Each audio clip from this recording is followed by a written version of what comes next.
resilience of our democracy. Sir, it has weathered many challenges, including deliberate attempts to undermine its foundation, yet stood firm as the bedrock of justice, liberty, equality, and fraternity. Sir, Dr. Ambedkar emphasized that the Constitution must reflect the needs of the people and evolve with time. Political democracy cannot last unless there lies at the base of it social democracy. What does social democracy mean? It means a way of life which recognizes liberty, equality, fraternity as the principles of life. Sir, Dr. Ambedkar warned the Assembly on 26 January 1950. He said, "We are going to enter a life of contradictions. In politics, we will have equality, but in our social and economic life, we will have inequality. How long shall we live this life of contradictions?" Sir, today, sir, when we stand, I, as an independent member, want to appeal to the government and the opposition that we should take this opportunity and must compliment and congratulate our forefathers for having envisaged such a beautiful constitution which has seen it through in the last journey along its way in the last 75 years. And I'm reminded of a quote by the then Prime Minister of England, who said, "Power will go to the hands of rascals, rogues and freebooters. Indian leaders will be of low caliber and men of straw."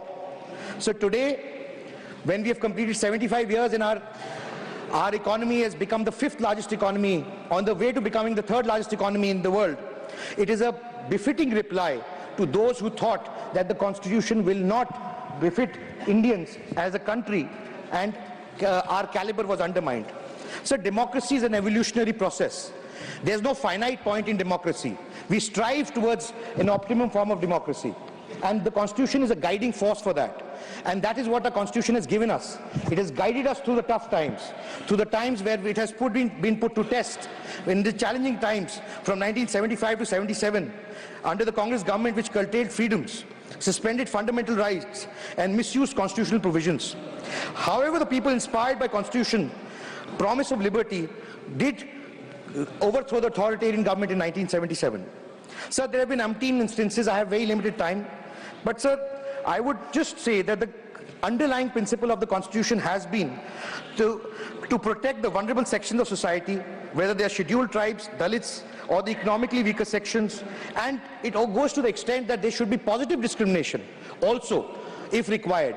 And especially in the case of women, I want to thank the government that by bringing the Women's Reservation Bill, they have taken the Constitution provision and positively discriminated against women by making them an integral part of our democratic process. Sir, many opposition members and my friends have spoken about bulldozers. They spoke yesterday, a very senior member. I want to remind them that in 1976, it was the then Congress party which started the culture of bulldozers under the Sanjay Gandhi regime of Turkman Gate. They spoke of one nation, one election. Sir, as if there's some sort of a ploy to destabilize the election process. So for 15 years, from 1952 to 67, including the time when our forefathers had started, that was the norm. Until it only happened that subsequently when the Congress regime decided to change that apple cart. Sir, we've had more than 400 elections since 1952 till now, sir. Out of which 200 elections took place in the decade of 70s and 80s. Which was the most unstable political period in our country and costed us very dearly, because this was the time where economically we fell behind countries like China and were not able to come out of it.